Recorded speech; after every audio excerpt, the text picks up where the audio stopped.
Fala, família botafoguense, vamos aí para mais um videozinho a respeito do Botafogo. Ganhou aí de 2-0 contra o Vasco. Antes de tudo, né, deixe seu like, deixe seu curtir aí, deixe seu comentário a respeito do que você achou desse jogão aí que teve. Botafogo dominando tudo. Então, sem mais delongas, vamos pro vídeo, apertar o play e bora lá. Garrincha lá em Brasília, ele vai reclamar, não vai? Claro. Então, e aí, Vene Casagrande? Inclusive, tem que reclamar da ida pra Mané Garrincha. É isso que Eu ele vai achei, reclamar. velho, em algum momento que ia ter o futebol Não lá. é possível, De cara. tanta areia que tinha lá dentro. Roda VT que na volta tem. Rodou. O Vasco até assustou no início em escanteio de Felipe Coutinho. Na sequência, John ainda fez uma bela defesa em chute de longe. O Botafogo passou a apostar no contra-ataque e levou perigo com Arthur Cabral. O camisa 98 ainda tentou mais uma vez para a defesaça de Léo Jardim.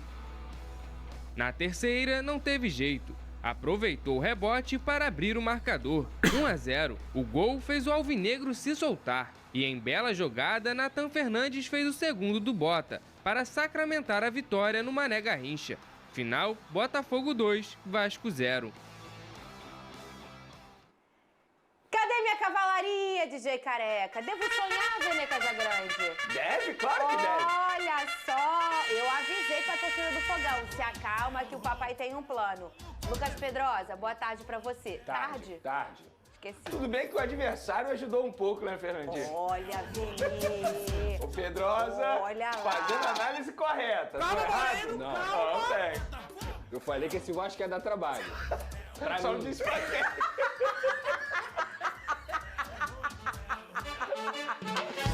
Ô, Pedrosa, o que aconteceu? Vou contigo com o Vascão, vou com o Vene com o Fogão. Como eu sou uma boa menina, vou deixar você começar a reclamar. Depois, vamos falar da minha cavalaria alvinegra, que tá poderosa. Mas eu vou dar moral também. Vai, Lucas Pedrosa. Pra vocês. O que aconteceu? Eu quero fazer uma pergunta de cara.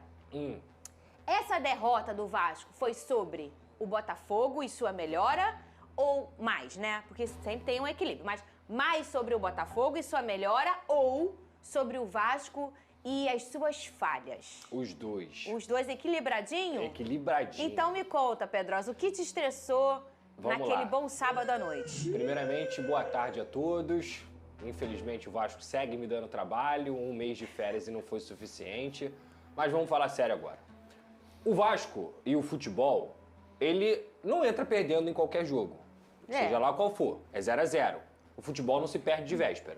Só que a partir do momento que a diretoria do Vasco toma a decisão de levar esse jogo pro Mané Garrincha, o Vasco entra em campo perdendo. Por quê? Porque era um jogo que o Vasco era o mandante, jogaria em São Januário, lembrando a todos que São Januário só recebe clássicos quando é Vasco e Botafogo, justamente por essa amizade das torcidas, e é autorizado pelos órgãos do governo. Então, o Vasco teria a oportunidade de jogar com o Botafogo em São Januário. O Botafogo é uma equipe melhor do que a do Vasco. Eu falei isso aqui no programa durante a semana por conta dos investimentos, são grandes jogadores, as trocas no banco de reservas mostram muito bem isso, mas esse assunto mais pra frente. A forma do Vasco igualar e quem sabe superar o Botafogo seria São Januário. Um gramado bom, um momento que o estádio ele vira um caldeirão. Eu não estou fazendo uma crítica à torcida de Brasília, muito pelo contrário, que é uma torcida maravilhosa, mas São Januário é diferente. Tanto é que os números mostram isso. O Vasco é muito forte dentro de casa.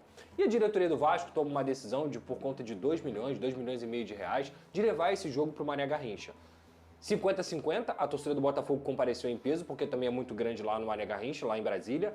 E o Vasco da Gama ainda viu um gramado vergonhoso. O primeiro recado depois da Copa do Mundo de Clubes do futebol brasileiro, num clássico desse tamanho, com o Botafogo que venceu o PSG, é um gramado vergonhoso. Areia subindo, coisa que eu já não vi há muito tempo aqui no futebol brasileiro, tá? Verdade. Areia subindo. Então, esse é o primeiro ponto. O Vasco já entrou perdendo dentro da partida. Agora, indo para o jogo, foi um primeiro tempo muito equilibrado, na minha visão. Um primeiro tempo realmente que as duas equipes vieram para jogar, foram prejudicadas pelo espetáculo em relação ao gramado, mas você teve ali poucas oportunidades claras. O Botafogo teve uma numa defesa do Léo Jardim e foi isso. Foi um jogo muito equilibrado, duas equipes que conseguiram se equiparar.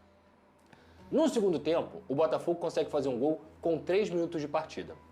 O Montoro, que é o jogador que foi escalado para ser titular, foi muito bem dentro do jogo, tanto defensivamente quanto ofensivamente, com saúde, partindo para cima, e ele consegue fazer uma jogada individual, a bola desvia, o Léo Jardim pega no rebote, e aí sobrou atenção para o Arthur Cabral, que é um artilheiro, a gente falou isso aqui, é um cara que tem um faro de gol, e faltou para o João Vitor, algo que não é uma coisa rara de se ver. O João Vitor falha com frequência com a camisa do Vasco da Gama, e ele falhou novamente. 1-0, tinham 45 minutos de jogo para jogar ainda, porque o Vasco tomou gol com 3 minutos e você tinha 45 minutos contando com os acréscimos ali para poder jogar. Sabe o que o Fernando Diniz me faz, Fernando? O quê? Uma substituição que é costumeira dele. Quem acompanha o trabalho do Fernando Diniz sabe que ele sempre faz isso. Tira um zagueiro, coloca um volante para ser zagueiro, para você ter mais jogador de construção, para você ter mais uma superioridade maior na construção do seu time. Só que a questão é que o Fernando Diniz ele estava acostumado, principalmente nos últimos anos, de fazer isso com o André no Fluminense. O André é um jogador de seleção brasileira, o André é um jogador de Premier League, o André é um jogador top. O Hugo Moura não chega perto disso. Ele não é metade do André. E quando eu digo isso, não é um demérito muito grande pro Hugo Moura, não. O André ele é acima da maioria dos volantes do futebol brasileiro. Só que o Diniz precisa entender que a partir do momento que ele tem o Hugo Moura e não o André, ele não pode fazer isso. Aí, Pedrosa, pô, você está sendo radical. Gente, você está sendo um engenheiro de obra pronta. Eu falo isso aqui há 2 meses. Desde o momento que o Diniz resolveu assinar o contrato com o Vasco, eu falo, Hugo Moura não é o André. Hugo Moura não vai fazer o que o André faz. E a primeira substituição, após 1 mês de treinamento, que o Diniz faz com o time perdendo, é colocar o Matheus Carvalho de volante e o Hugo Moura de zagueiro. Sabe o que aconteceu a partir daquilo ali? O jogo acabou. O Botafogo, muito de forma correta, desceu suas linhas e falou assim, Vasco, joga. Toma a bola aí, porque você não vai conseguir construir, seu time é fraco, o Hugo não constrói, o Matheus Carvalho não constrói, o Vasco já estava cansado, perdeu o Felipe Coutinho para entrar o Alex Teixeira em julho de 2025, é algo preocupante também para a diretoria do Vasco, com todo respeito ao jogador, mas é um atleta que não consegue contribuir dentro de campo o que ele consegue aparecer nos treinamentos, e o Botafogo deu a bola para o Vasco, na hora que precisava, conseguia sair em contra-ataque. Fez o segundo, poderia ter feito o terceiro, poderia ter feito o quarto, poderia ter feito o quinto. O jogo acabou na substituição que o Diniz fez. E aí, como eu disse aqui, as trocas são muito claras. Entra o Santi Rodrigues, entra o Alan, entra o Nathan Fernandes, entram outros jogadores que são investimentos milionários do Botafogo. Então, a forma do Vasco igualar a partida, ela foi cancelada quando o Vasco vendeu esse mando de campo. Dentro de campo, o Diniz cometeu um erro grave e óbvio, que ele precisa rever. Não adianta ter teimosia. Eu gosto muito do Diniz, elogio ele o tempo inteiro. Mas se ficar de teimosia, o Vasco vai ser prejudicado. E foi o que aconteceu no jogo de sábado. O Botafogo venceu com todos os méritos, porque é uma equipe que é mais intensa, é uma equipe que tem melhores trocas, é uma equipe que aproveitou o grande erro do Fernando Diniz nesse momento. Parabéns ao Botafogo por essa vitória no Clássico e que fique de alerta, porque se voltando de uma Copa do Mundo de Clubes, num outro continente, na América do Norte, nos Estados Unidos, jogando em alto nível com vários clubes do mundo, o Botafogo se sobressaiu fisicamente ao Vasco da Gama, tem alguma coisa errada lá no Cruz Maltino. Vene Casagrande, do lado do meu fogão, fiquei animada com o David Ancelotti, o filho do Ancelotti, que hoje é o treinador do Botafogo. Muita gente falava, a língua pode ser uma barreira. A gente já viu aqui durante a semana que o português dele é muito legal, ele consegue se comunicar muito bem, me surpreendeu. E aí, quem ficou à frente mesmo oficialmente foi o Caçapa, que aliás, obviamente, contribuiu muito com o que ele já conhece de Botafogo. O Ancelotti está chegando agora. O Ancelotinho. Só que Vene Casagrande, o homem ficou no banco de reserva. O David ficou no banco de reservas ali, como se fosse um auxiliar do Caçapa. Mas aí ele foi ficando à vontade. E aí você viu uma hora do jogo que ele levantava, ele falava, pegou uma telinha, ficou olhando. Eu gostei que ele é inquieto para detalhes, assim. Eu gosto de treinador assim. Eu reparei que ele estava a todo momento querendo passar uma informação. Existem vários tipos de treinadores. Aquele com menos energia, né? E não é o melhor ou o pior. Mas eu, Fernanda, gosto de treinador assim, que eu percebo que ele tá querendo melhorar, Vene Casagrande. Eu reparei isso no David Ancelotti. Concordo, e eu sempre destaco essa característica em treinadores que são assim, inquietos na beira do campo, porque se eu fosse um jogador de futebol, eu ia gostar de ter um treinador assim. Não que seja certo ou errado. Eu, particularmente, é um gosto pessoal. E, de fato, ele tem essa característica que você bem mencionou. Durante a transmissão, a gente pôde perceber ele bem inquieto, querendo ajudar de alguma forma, querendo contribuir de alguma forma. E eu, particularmente, gostei dessa estreia do Botafogo Não foi sob o comando dele, porque oficialmente ele não pôde assinar a súmula. Mas, obviamente, ele passou todas as instruções ao Caçapa, que deve ter ajudado também com algumas informações de alguns atletas.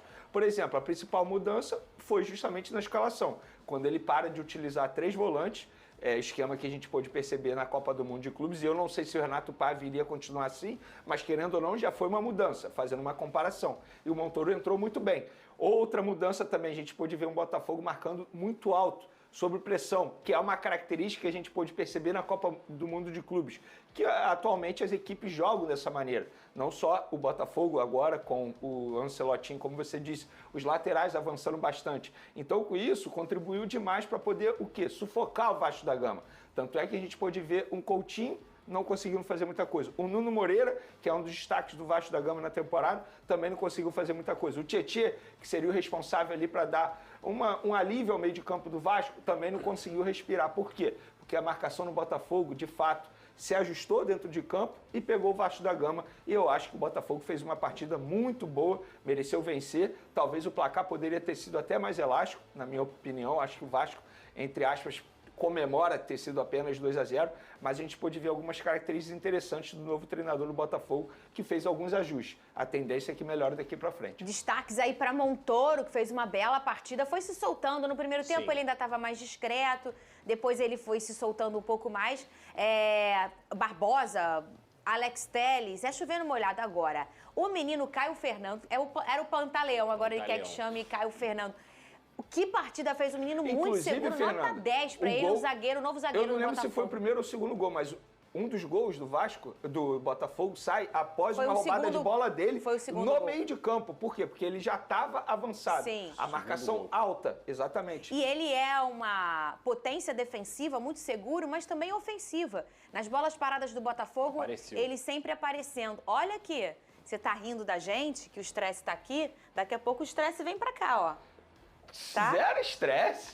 Zero Negócio estresse. de Pedro, fofoca. E aqui? Ligado aqui na ESPN. E no clássico carioca, realizado na retomada da Série A do Campeonato Brasileiro, na capital federal, no estádio Mané Garrincha, quem levou a melhor foi o Botafogo. Com gols de Arthur Cabral e Natan Fernandes, a equipe oficialmente comandada por Caçapa, que teve como auxiliar David Ancelotti aqui no Mané Garrincha, para pouco mais de 31 mil pessoas, o Botafogo levou a melhor sobre a equipe comandada por Fernando Diniz. Logo aos 5 minutos, em uma saída errada do Botafogo, Coutinho arriscou de longe. John fez a defesa e no rebote, Verratti não conseguiu aproveitar para abrir o placar. Aos 17 minutos, lançamento na área. Arthur evitou a saída e tocou para Arthur Cabral. O centroavante ganhou na marcação e desviou, mas Léo Jardim, com grande defesa, mandou para fora. Aos 32 minutos, um lance polêmico no Mané Garrincha. Após levantamento na área, um toque de cabeça para trás e a bola bateu no braço de João Vitor. Anderson Daronco foi chamado ao VAR para rever uma possível penalidade. Porém, o que ele marcou foi falta de ataque. Logo aos 2 minutos do segundo tempo, o Botafogo começou a construir a sua vitória. Montoro recebeu de Arthur na grande área, driblou e finalizou. A bola foi no contrapé de Léo Jardim, que defendeu, mas Arthur Cabral apareceu sozinho e mandou para o fundo da rede. Foi o primeiro gol do centroavante com a camisa do Glorioso. Aos 33 minutos, em jogada trabalhada, Montoro encontrou Marlon Freitas na área. O volante cruzou para Natan, que mandou para o fundo da rede. Com o resultado, o Botafogo chega aos 21 pontos, enquanto o Vasco da Gama permanece com 13. Acho que hoje foi um jogo completo da nossa parte, né? Gostei muito do que foi apresentado. Acho que os atletas fizeram aquilo que foi treinado também. Sabíamos da dificuldade que é sempre jogar contra os times do Diniz, né? Então, mas hoje eles entraram decididos a voltar para casa com a vitória. No primeiro tempo, para o final, a gente já começou assim, perder um pouco de espaço no campo e ficar um pouco desorganizado. E no segundo tempo a gente tomou um gol cedo. Aliás, os 2 gols do Botafogo e praticamente todas as chances criadas foram de erros nossos e jogada de transição, de contra-ataque, é uma coisa que o Botafogo faz muito bem. Então, essa semana, de maneira especial, ela foi a pior semana nossa de treinamento. Foi uma semana que gerou muita dúvida de escalação, de se o Coutinho ia jogar ou não, e acaba mexendo um pouco com a estrutura que a gente tinha. As equipes agora se preparam para voltar aos gramados por competições diferentes. Na quarta-feira, o Botafogo vai receber no Newton Santos o Vitória pela Série A. Já o Vasco da Gama, na terça-feira, encara o Independente Del Valle, partida válida pela Copa Sul-Americana. Legal. Elton, vitória do Botafogo. Primeiro, não dá para dizer que é a estreia do David Ancelotti, porque por problemas burocráticos ainda não está regularizada a situação dele ali no BID, né? Mas ele estava lá, ele que comandou o time, estava como auxiliar de preparador de goleiros, enfim. Primeiro jogo sob o comando dele, vitória do Botafogo. Dando aquele jeitinho para ficar no banco, né? Já que ele ainda não foi inscrito, ele não tem todas as licenças necessárias para poder já estar à disposição no banco de reservas, mas estava ali ao fundo sempre soprando, né? Porque o Caçapa ia lá, conversava com ele e voltava para o campo. Caçapa é impressionante também, né? Consegue vencer jogos como interino de maneira aí frequente sempre que assume o Botafogo. Mas acabou sendo um Botafogo, Abel, que jogou de uma maneira que deveria jogar contra o Vasco do Fernando Diniz, né? Eu estava observando os dados, né? O Botafogo teve nesse jogo 34% de posse de bola. 34%, ou seja, teve menos a bola, né? Quase um terço do jogo. Teve 25% contra o PSG, que foi aquele jogo que o Botafogo venceu por 1-0 e que fugiu das características do Botafogo com o Renato Paiva, que foi uma justificativa, inclusive, para o John Textor demitir o português do cargo. Agora o Botafogo teve que jogar muitas vezes sem a bola e nas transições conseguiu vencer o Vasco, né? Foram 21 finalizações no jogo e muitas vezes fazendo esse jogo direto, como disse o Fernando Diniz. Que aí é aquela questão, né? Você tem que se adaptar muitas vezes ao que o adversário faz. E a característica dos times do Diniz é ter a bola. O Tietê, o Hugo Moura no meio campo, o Ryan e o Nuno Moreira, que eram os caras de atacar um pouco mais espaço, mas tem o Felipe Coutinho de controle ali, né, por dentro, o Verratti, que é o cara que se movimenta para tentar abrir espaços na defesa. Então o Botafogo tinha que se adaptar a isso e conseguiu, né? O Vitinho fazendo um bom jogo pelo lado direito, o Alex Telles também com essa intensidade pelo lado esquerdo, mais construindo do que necessariamente indo para a linha de fundo, porque encontraram, né, Abel, um novo Almada, né, que é o Montoro, que fez uma grande partida, mais um jogador assim de muita habilidade, muito jovem, com muita personalidade, sai da esquerda para dentro, tenta finalizar, dá esse último passe para o Arthur Cabral, participa do jogo com muita intensidade, também sem a bola. O Arthur do outro lado, né, que tem essa característica de jogo direto. Então foi um Botafogo talhado para jogar dessa forma. Se vai jogar assim daqui para frente, a gente não sabe. Mas em algum momento vai fazer o que fez nesse jogo contra o Vasco. Vai precisar ter menos a bola, chamar o adversário para o campo de defesa e aí usar o que tem de melhor. Suas transições rápidas para tentar abrir a defesa adversária. Conseguiu isso contra o Vasco e olha, a gente está voltando agora, né, Abel? Teve polêmica de arbitragem, a arbitragem brasileira muito criticada, gramados que a gente sempre fala, esse gramado que a gente viu o jogo entre Vasco e Botafogo, é um jogo que, por ser um time de um lado que gosta muito da bola, que é o Vasco, e o outro que precisa de um campo para um jogo direto, que é o Botafogo, eu acho que o jogo perdeu um pouquinho da qualidade também por conta disso, mas o Botafogo conseguiu superar as dificuldades e conseguiu vencer um clássico na sua volta, né? Assim como o Flamengo venceu na sua volta do Mundial, o Botafogo consegue vencer também, né, um adversário direto. Legal para o torcedor do Botafogo, obviamente, já perceber aí participação importante dos reforços que chegaram recentemente, como o Montoro, fez a jogada, e o Arthur Cabral, que finalizou ali, fazendo o primeiro gol dessa vitória sobre o Vasco por 2-0. Vamos falar agora do jogo de Salvador. Amanhã tem que... Pessoal, Vasco da Gama aí viu aí o futebol do Botafogo de perto, tomou 2 gols, o Ancelotti chegando com tudo aí para mostrar para que veio, né? Para mostrar que o salário dele tá valendo a pena. O Botafogo já subiu lá no placar para 5º lugar. Vamos ver até onde esse Ancelotti aí, né, o Ancelotti Júnior, pode levar o fogão.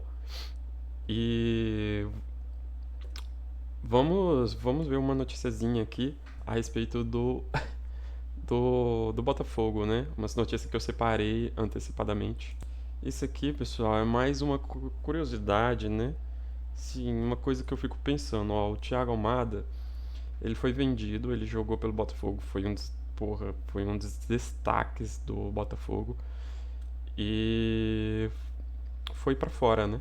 Foi vendido pra fora do país. Agora ele pode ser encaminhado pro Atlético de Madrid, que segundo o jornal português, né?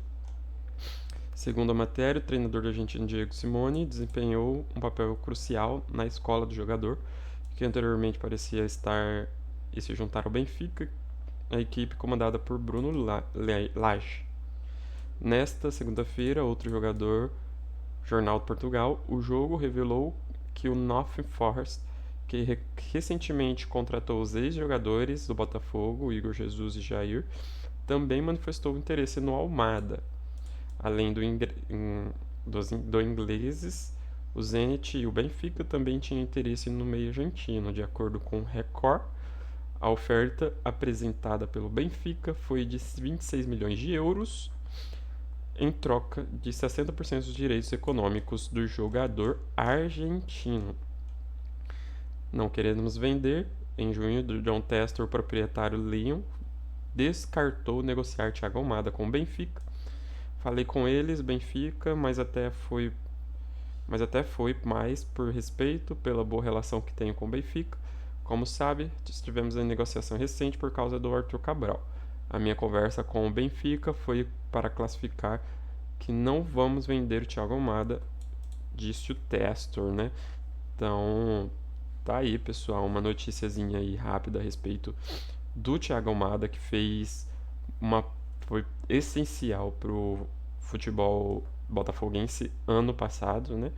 Pro título do Botafogo, pros títulos, né? E tá aí, Botafogo vivo no Brasileirão, jogando bem, com um novo treinador, esperamos que ele vá bem. Mas se você assistiu até aqui e gostou, deixa o seu like, deixa o seu gostei, comenta aí embaixo a respeito do que você achou desses comentários, né?